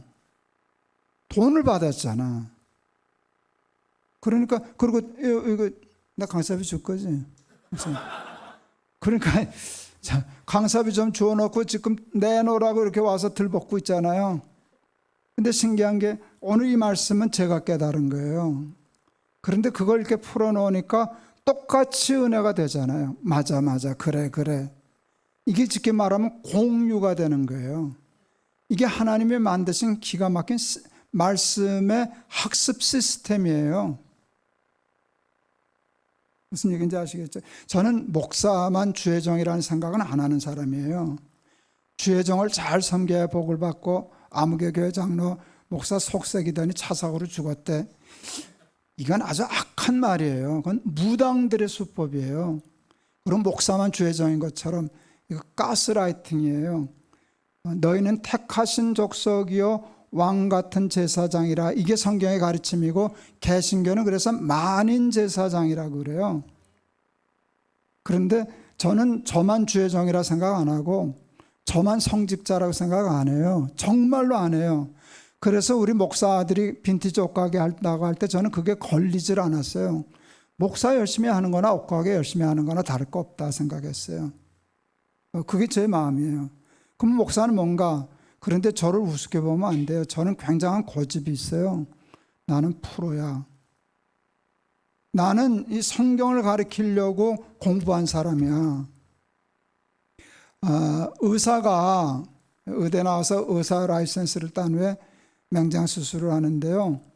그거 내가 옆에서 이렇게 보고 한 달만 눈여겨보고 노트하면은요, 나도 맹장 수술할 수 있을 것 같아요. 아마 전쟁 중에는 위생병도 했을 거예요. 틀림없이. 의사가 많이 없으니까. 그런데 여러분, 의사 면허 없는 사람이 맹장 수술하면 돼요, 안 돼요? 돼요, 안 돼요? 약은, 진료는, 목회는.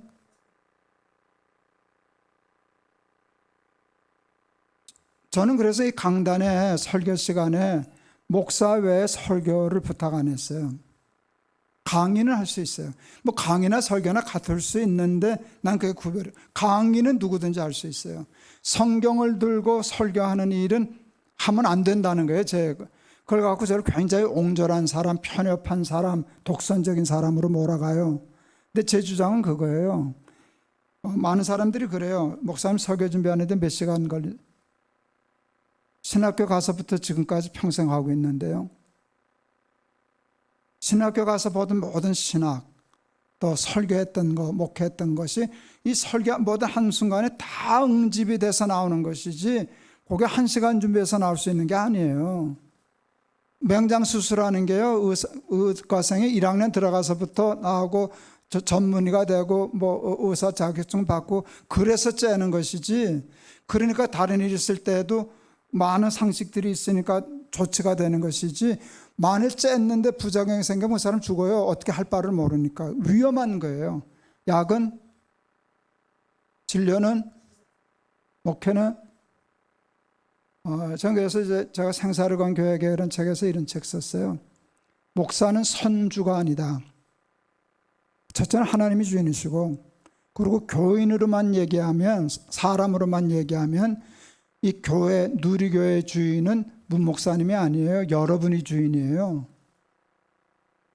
교인이 선주예요.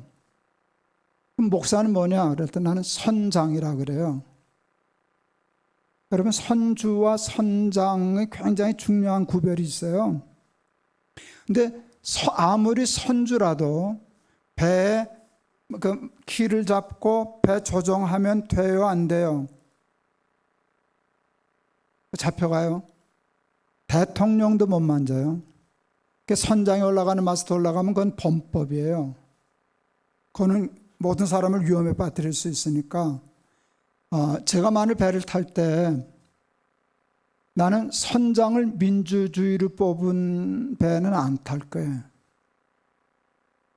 우리는 민주적이야. 그래서 민주적으로 투표해가지고 배 오른쪽으로 가자, 왼쪽으로 가자, 만일 그런다면 난 그 배 안 타요. 죽으려고. 저는 굉장히 민주주의를 중요하게 생각해요. 그 회의하고 과장하는 거 중요하지만 목회의 방향을 설정한다는 거는 이건 내 직업이에요. 그게 그러니까 소명이에요. 그래서 그거는 선장에게 맡겨야 돼요. 근데 선장이 그렇게 하다 보면 착각해요. 자기가 선주인 것처럼. 그런 교회들이 많아요. 그래서 저희 교회는, 여러분 교회도 있는 줄로 아는데 6년에 한 번씩 투표하자는 거예요. 믿고 맡겼는데, 선장한테 맡겼는데 자기가 선주인 줄 알고 지멋대로 하네. 그럼 자르면 돼요. 잘라요. 구르려고 투표하는 거지. 그런데 맡겼더니 운전 잘하셨네, 배 잘 이끌어 주셨네, 우리 교회 목회 잘해 주셨네라고 하면 또 다음에 6년 또 맡겨주는 거고, 그렇게 하는 거예요. 그런데 민주주의라 그러면서 선장도 민주주의로 다 결정하려고 그러고. 여러분, 우리나라가 민주주의잖아요. 좀 깊이 생각하면 아는데, 오늘 저기 축구하죠? 그지? 여러분, 축구 감독의 권한이 얼마나 센지 아시죠? 그날 선수 누구 넣고 빼는 게 누구한테 달려 있어요? 투표해요? 민주주의로 가면 야시하고.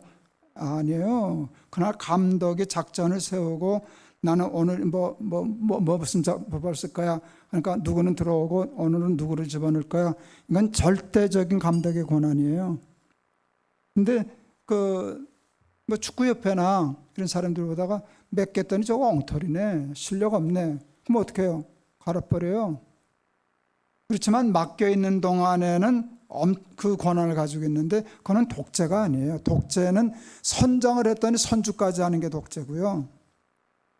근데 민주주의라고 했더니 선장도 그냥 내가 선주니까 내 마음대로 할 거야, 우리 투표해서 해자, 그렇게 하면 그건 선장이 없는 배가 되는 거고요. 지금 제가 얘기하는 거 잘 알아? 그렇죠? 예, 전 그래서 은퇴한 후에는 교회 일절 간섭 안 해요. 가타부터 안 해요. 왜? 나 끝났으니까. 내가 주인하니까. 다음에 선장들이 하는 거니까 이제 그렇게 하는 건데, 그러나 제가 지금 얘기하려고 하는 일이 목사만 주의 종이고 주의 종을 잘 섬기면 그런 미신적인 기복적인 무당적인 얘기를 하려고 하는 게 아니에요.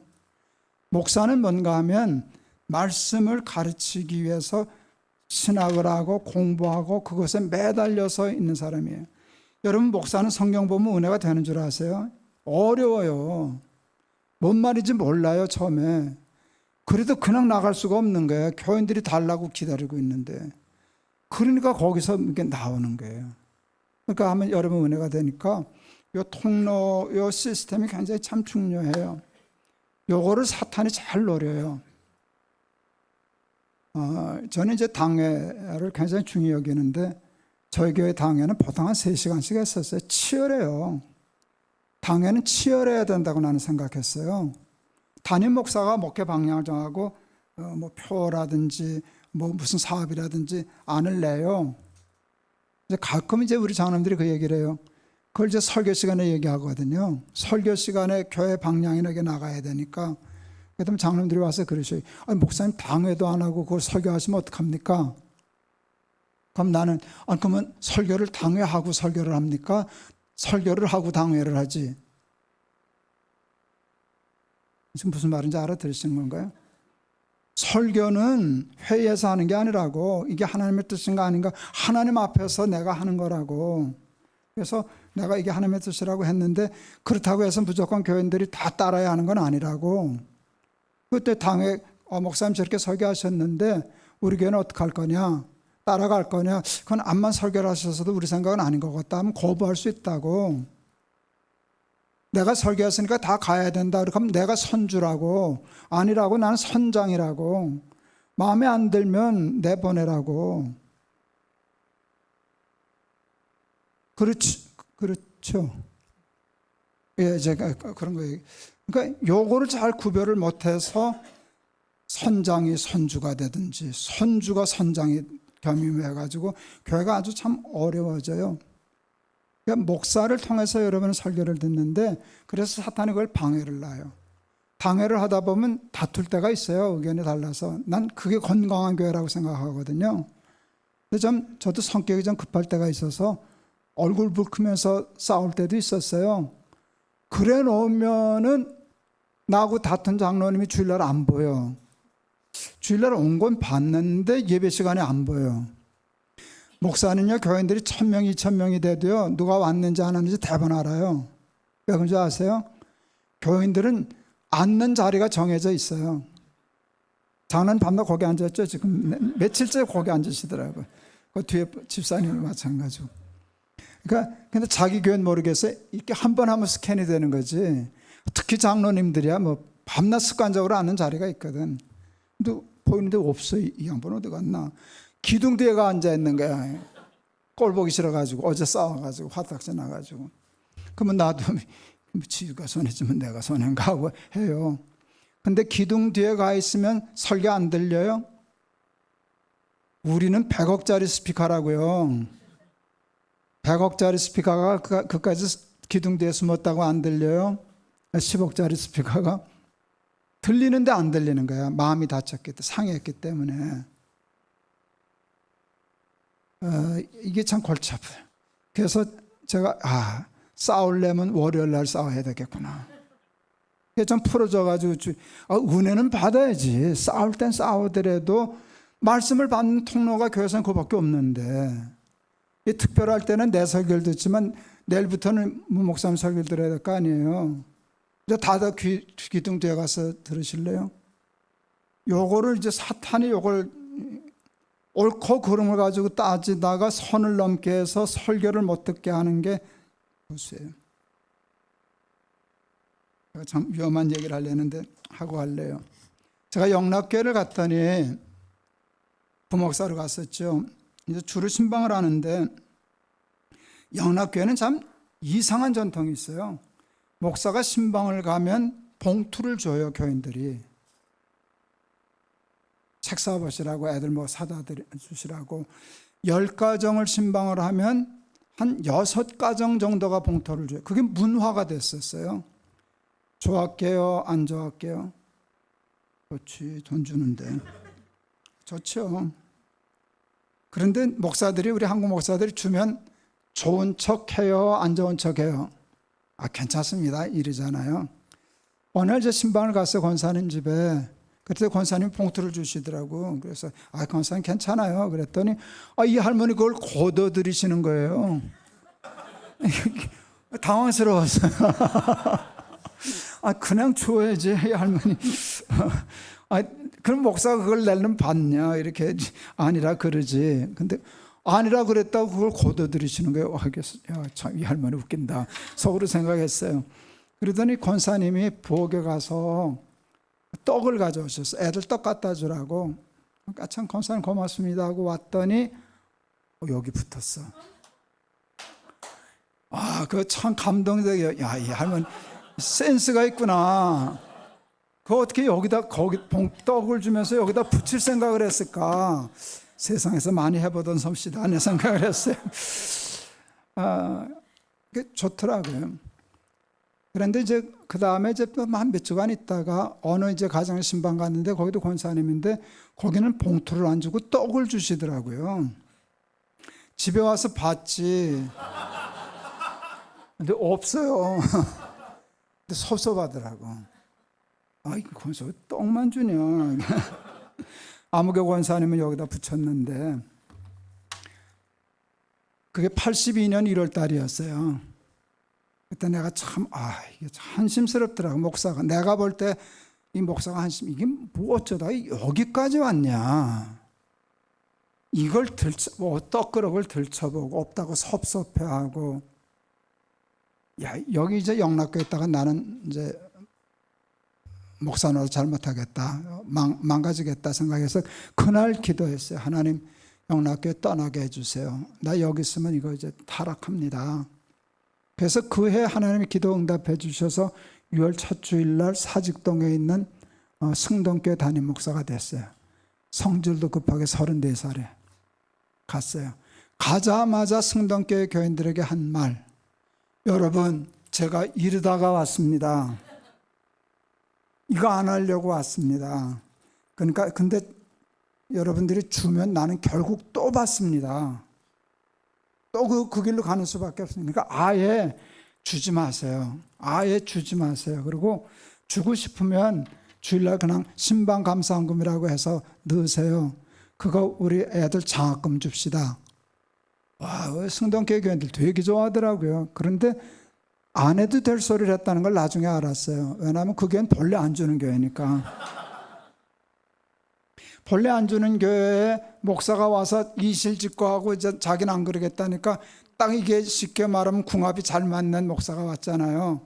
좋았어요. 좋았어. 나도 이제 그런 엉터리 안 되고 그래도 이제 목사 다와지고 돈만 좀 줄었지만 뭐 교수급 주니까. 근데 제가 굉장히 이상한 걸 발견하게 됐어요. 여러분 제가 여기 와서 지금 한 설교를 여러분 교회 와서 처음 하는 설교겠지요? 아니에요. 저 지난주 호주 갔다 왔거든요. 호주에서 똑같은 설교하고 왔어요. 저 집회 엄청나게 하거든요. 뭐 거의 똑같아요. 그래서 사람들이 김 목사는 녹음기야. 가서 이렇게 목사는 녹음기예요. 그게 부끄러운 게 아니에요. 하나님의 말씀이 저한테 녹음된 거예요. 그게 너무 감동적으로 된 거니까 누리교회가 오라 그렇게 하면 가서 트는 거예요. 저 이 설교요 원고 없이 하잖아요. 사람들이 신기하게 생각해요. 며칠 설교를 원고도 없이 내가 바보냐. 수백 번 듣던 설교를 자다가 깨워도 한다. 자다가 깨워도 한다. 이게 처음부터가 아니라 거꾸로 돌려도 난 돌린다. 이게 거꾸로 해도 하나도 말 안 꼬이고 쫙 깨끗이 할 수 있어요. 그게 목사예요. 그렇기 때문에 목사가 하는 게 있어요.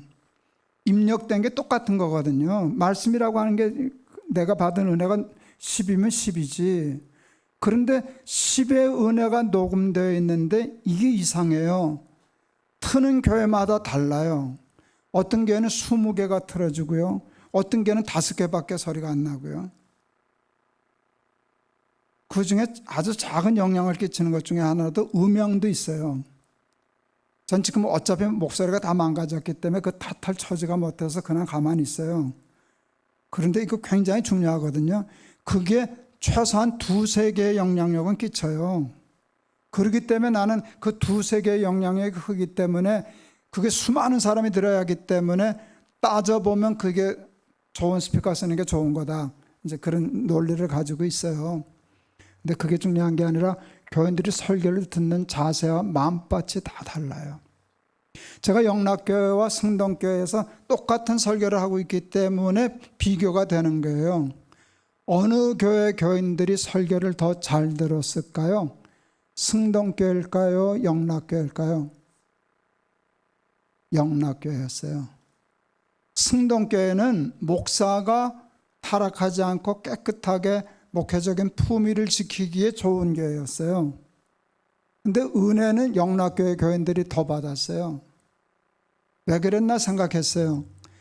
여러분, 이게 뭐 여기 주었다고 영락교회는 그 부목사들 교구를 맡을 때 1년에 한 번씩 바꿔요. 그러니까 봉투에 줘도 다음 해는 그 목사가 자기 집에 안 와요. 그러니까 줬다고 해서 무슨 특혜를 받는다거나 뭐 이런 거 없어요. 그냥 주고 싶어서 주시는 거예요.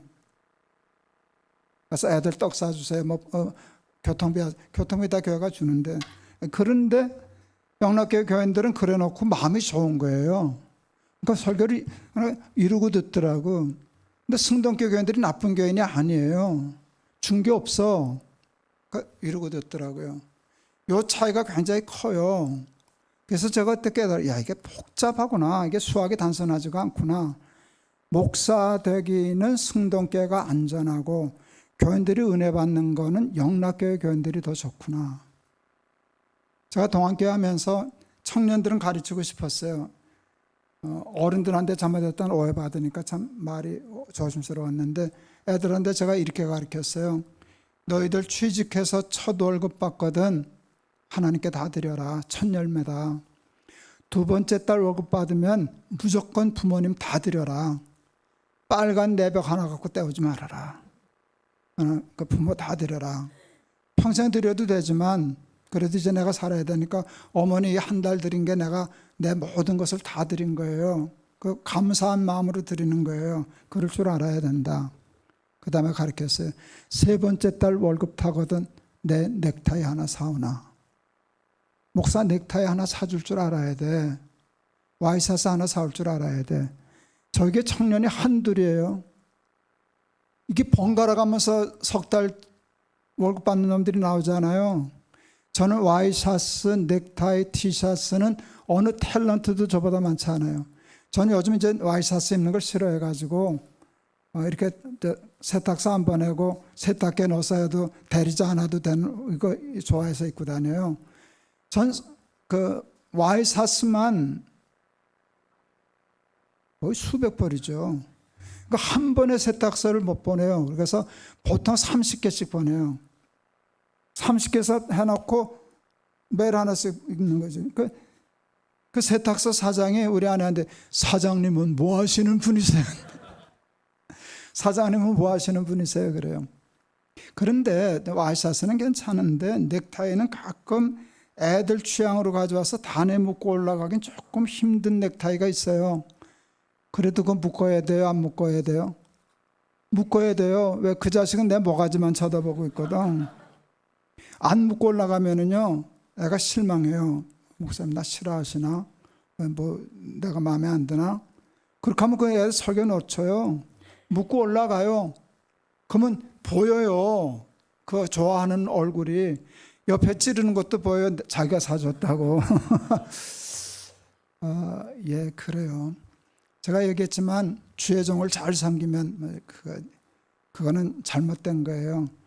한국계 목사들이 너무 타락해가지고 은퇴하면서 뭐 원로 공로하면서 전별금하면서 택도 없는 거 하는 거 저 싫어요. 그거 옳지 않아요. 제가 지금 그 얘기하는 거 아니에요. 부흥회 와가지고 부흥 강사들이 그 얘기 참 잘해요. 아주 오래전 얘기인데 우리 친구 하나가 그때 휴대전화가 귀할 때예요.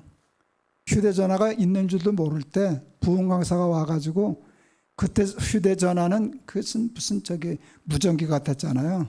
가방에 넣고 다니고 그걸 탁 들고 와가지고 사람들 다 무전기인 줄 알았지. 근데 이게 뭔지 아십니까? 전화입니다. 전화하고서 꾹꾹꾹 눌러서 거기서 통화하는 시범을 보이면서 여러분 교회 담임 목사 이거 있습니까? 없지. 당연히. 이거 해주실 분. 그러니까 그때는 또 이게 사람들이 정말 가스라이팅을 당해요. 그렇게 흥분시키면 제가 사드리겠습니다. 이렇게 된다고요. 그때 어느 아곡동에 어디 있던 교회인데 그때 우리나라 차가 그랜저가 제일 좋은 차죠. 한참 변들 이렇게 흥분되거든요. 이렇게 해놓고서 주회장 잘 섬겨야 복 받는다고 이렇게 해놓고는 담임 목사 그랜저 해줄 사람. 그랜저가 2대가 나왔네. 그래서 나왔는데 그 다음에 아까 얘기했잖아요. 성령을 소멸한다고, 감동도 소멸한다고, 제정신을 두고 보니까 뭐 당한 거거든. 우리 목사 이게 짜고 와가지고 이랬나 해가지고 뭐 결론적으로 그 목사는 그 교회에서 쫓겨났어.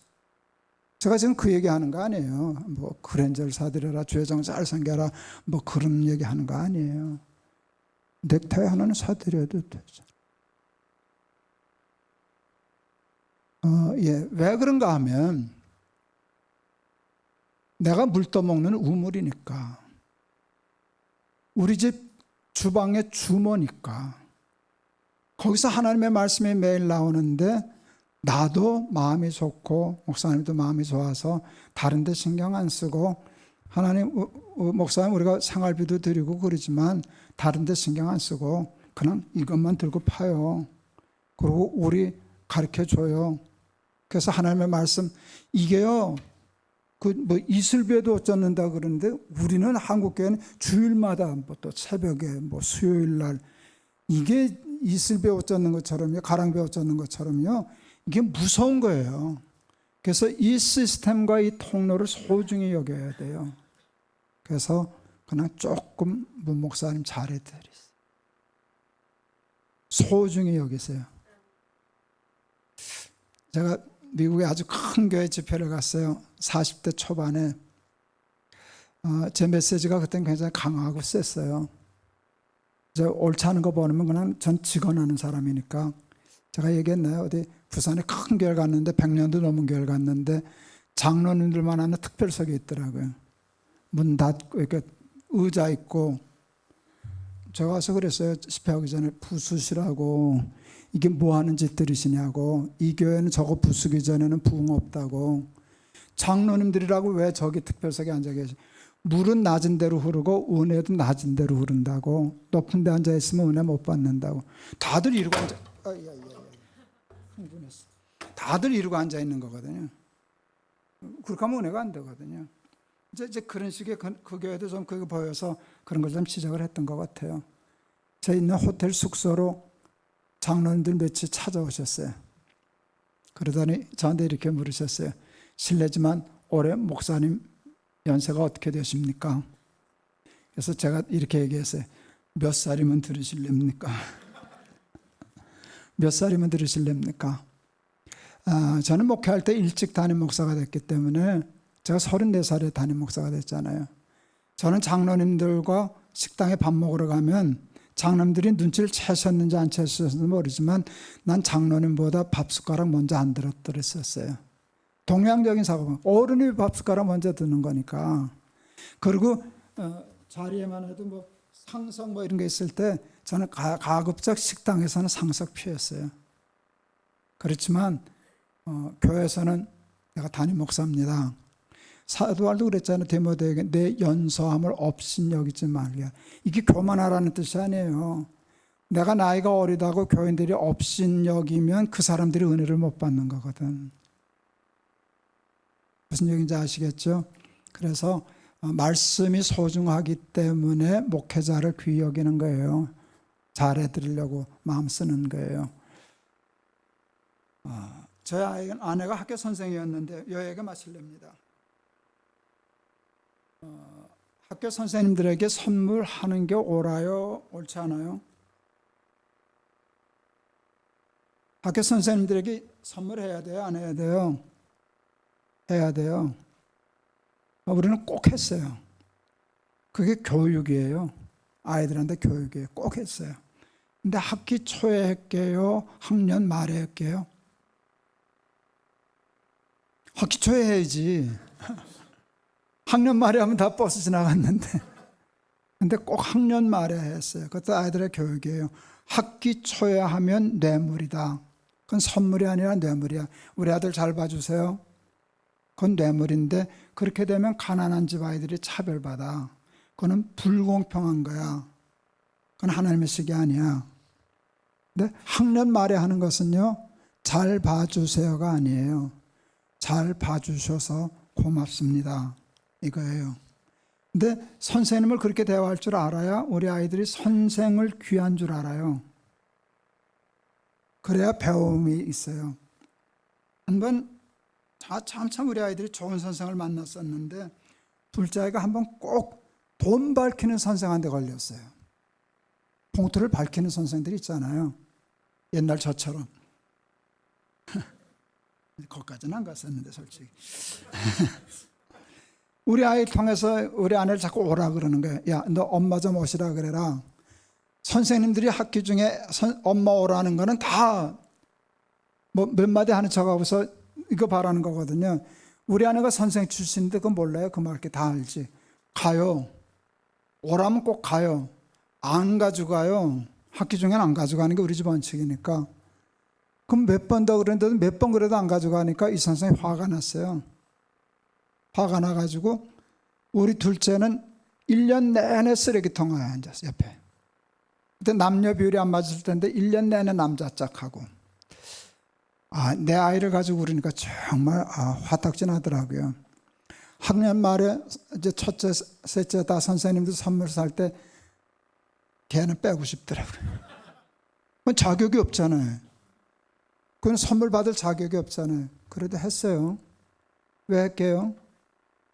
걔 때문에 한 게 아니야. 선생 때문에 한 게 아니야. 우리 애 때문에 했지. 선생이 그래서 옛날 어른이 그냥 선생님 야 그림자도 밟지 말아라. 그러니까 너무 유교적인 거긴 하지만 그게 맥이 뭔가 하면 그게 선생 위해서 그런 게 아니에요. 자기 자식 위해서 그러는 것이지. 그래서 여러분 고른데 하나라도 세심히 신경 쓰셔서 말씀의 은혜를 받고 그래서 기록되었으되 해서 여러분 승리하는 삶 사는 우리 누리교회 교인들 되시기를 바랍니다. 기도하겠습니다. 하나님의 말씀으로 잘 무장해서 사탄의 첫 번째 시험, 두 번째 시험, 세 번째 시험 다 이기고 승리하는 삶 사는 누리교회 교인들 되게 하여 주옵소서. 예수 그리스도의 이름을 받들어 기도하옵나이다. 아멘.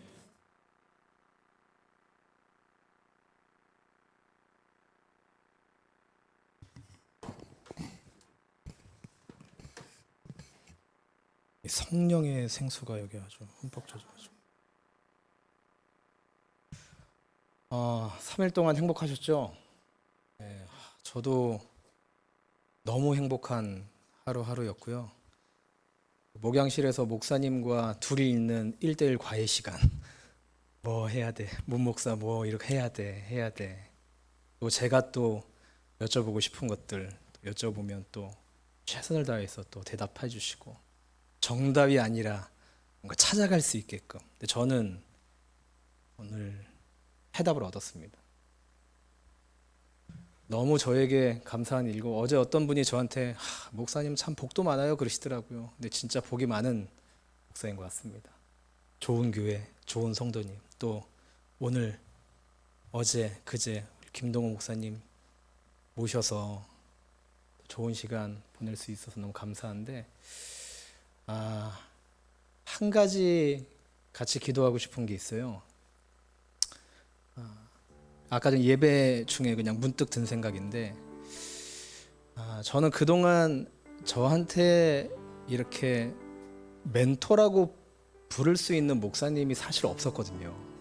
늘 저는 책으로만 어떤 분 멘토 삼았는데 이번에 김동호 목사님 만났는데 너무 좋은 멘토이자 선배이자 또 선생님을 만난 것 같은 그런 느낌이 들면서 김동호 목사님을 좀 우리 더 많은 분들이 막 축복하면서 기도하시겠지만 제주 누리교회에 있는 교인들도 우리 김동호 목사님 축복하면서 기도해드리고 싶다.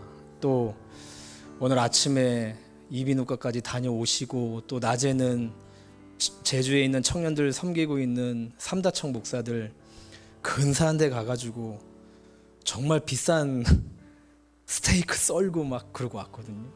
너무 감사하고 또 저녁에 이렇게 최선을 다해서 말씀으로 섬겨주신 우리 김동호 목사님, 우리 손을 뻗고 같이 좀 기도하고 오늘 마지막 날이니까 김동호 목사님께서 또 축도해 주시고 부흥회를 마무리하도록 하겠습니다. 우리 김동호 목사님 향해서 축복하며 함께 기도합니다. 하나님 감사합니다. 좋은 목사님, 좋은 신앙의 선배, 또 본이 되어지는 목사의 모습으로 그렇게 서 계셔서 많은 후배들에게 귀감이 되어주고 존경을 받는 목사님, 영육간의 강건함을 허락해 주십시오. 하나님만 섬기고 하나님께만 승부 거는 그 목사님의 가르침을 따라 하나님의 말씀으로 그 말씀이 주어지면 아멘하고 즉시 순종할 수 있는 그 믿음, 주님 우리 목사님 더욱더 건강하게 하여 주시고 더 많은 선한 영향을 끼쳐서 많은 사람들 건강한 신앙생활을 할 수 있도록 주님 지켜주시고 보호하여 주시고 함께하여 주옵소서. 사모님도 지켜주시고 새아들과 며느리와 손자들 손자들 주님 책임져 주셔서 목사님의 그 뒤를 이어 아름다운 신앙을 갖출 수 있도록 주님 함께하시고 역사하여 주시옵소서. 우리 김동호 목사님 축복합니다. 하나님